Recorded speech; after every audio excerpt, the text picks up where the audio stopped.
Explore करने की दुनिया में हम पहुंचे हैं एक नए एपिसोड में, एक बहुत ही ऐतिहासिक और बहुत ही पुराने महल जिसको आला और ऊदल फोर्ट के नाम से जाना जाता है। ये आप देख सकते हैं बाहर का नज़ारा और इसके सामने ये बनाई गई उसी ज़माने की झील जिसको बोला जाता है कि उसी दौरान इस झील का निर्माण हुआ है।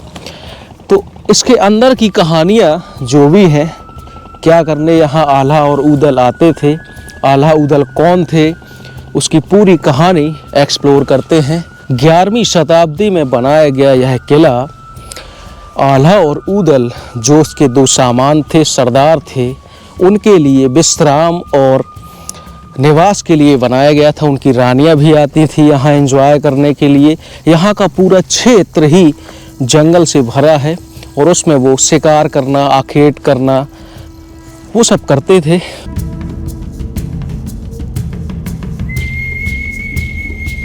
जैसे ही आप घुसते हैं इस किले के अंदर, सबसे ख़ास चीज़ यहाँ नज़र आती है। ये आप मेरे राइट साइड में देख सकते हैं, ये घुड़साल है।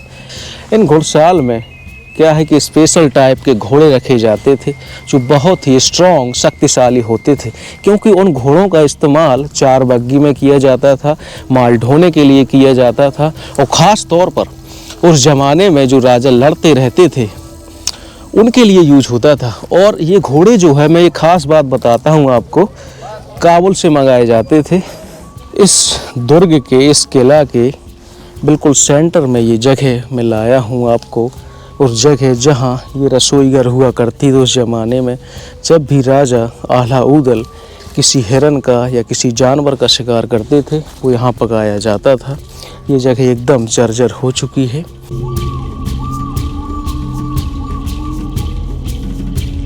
आला जब पैदा हुए थे तो बोला जाता है कि 2.5 हाथ धरती धंस गई थी। एक शक्तिशाली सामंत जो बनाफर वंश से था, यहाँ इनका दरबार जमता था। मैं उसके अंदर ले चलता हूँ आपको। ये आप दरबार देख सकते हैं। दरबार के स्ट्रक्चर में एकदम खूबसूरत बनाया गया उस ज़माने में। ये आप देख सकते हैं, जगह जगह पर्दा टांगने के लिए था। और वहाँ ऐसा लगता है कि वहाँ जो सरदार होते थे, मुखिया जो आला थे, वहाँ बैठते थे। तो आला और ऊदल जो राजा परमार के एक सामंत थे, उनकी कहानी ये होती है कि एक बार जो राजा परमार की जो रानी थी, उन्होंने बच्छराज और दक्षराज, दो भाई थे। वो बहुत ही शक्तिशाली थे। वो महोबा का सरदार बनाया परमार राजा ने, और उन्हीं के वंशज माने जाते हैं आला और ऊदल। कहा जाता है कि जब पृथ्वीराज चौहान से आला और ऊदल की लड़ाई हुई तो उसमें ऊदल की मृत्यु के पश्चात आला पागल हो जाते हैं और 1 घंटे के अंदर हजारों सैनिकों को मौत के घाट उतार देते हैं।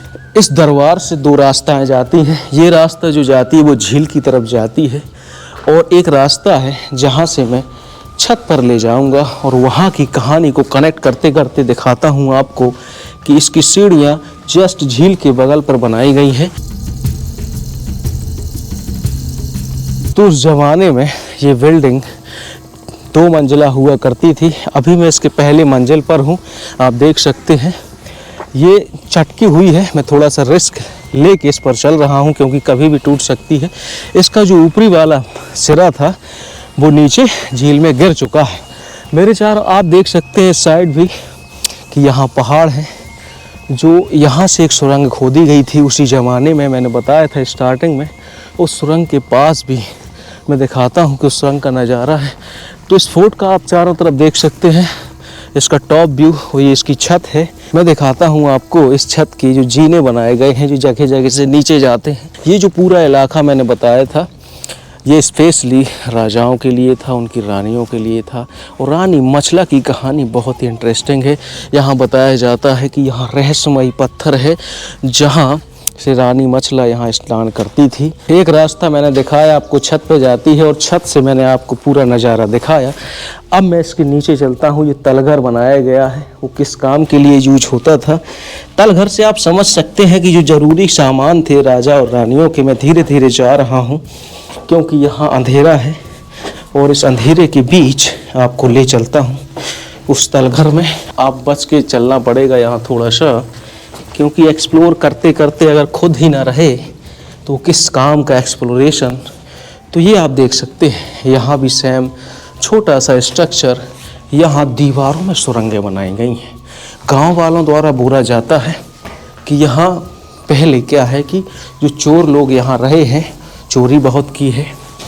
और बोना चोर की आपकी कहानी पता होगी, उसकी कहानी बाद में बताता हूँ, पहले ये दिखाता हूँ यहाँ से जो सुरंग है।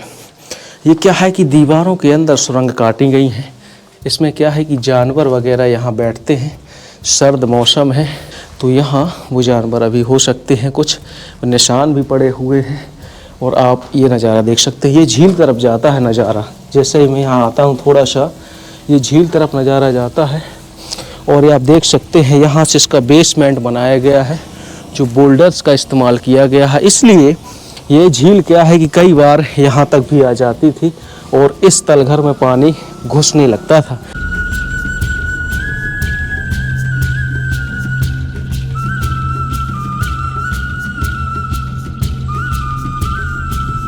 महाराज आला की एक खूबसूरत रानी थी जिसका नाम मछला था। इस महल में वो अलग से विश्राम गृह बनाया गया था रानी मछला का। इसका आप नज़ारा देख सकते हैं। आप ये कहानी देखें, इससे लगता है कि ये महल के आर्किटेक्चर से बनाया गया ये रूम रानी मछला का रूम था। तो आप देख सकते हैं मेरे चारों तरफ ये टूटे हुए उसके अवशेष पड़े हुए हैं। और मैंने ये बताया था कि ये रानी मछला का एक बहुत ही खूबसूरत कमरा बनाया गया था। ये जो झील है कि इस झील का नज़ारा बहुत खूबसूरत है। ये बहुत ही बड़े एरिया में यहाँ से फैली थी। जैसे आप देख सकते हैं, इन स्तंभों को देख सकते हैं। स्तंभ क्या है कि छोटे छोटे बनाए गए, उनमें डिजाइन निकाली गई है। और इन स्तंभों में ईंटें जो क्या है कि गोलाकार शेप में बनाई गई हैं।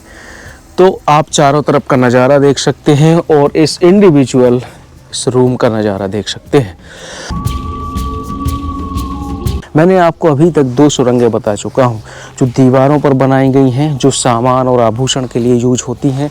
एक पहाड़ पर बनाई गई है। इन सुरंगों का अलग अलग इस्तेमाल होता था। मैं इसके पास ले चलता हूँ आपको। और ये जो सुरंग है यहाँ से बनाई गई थी।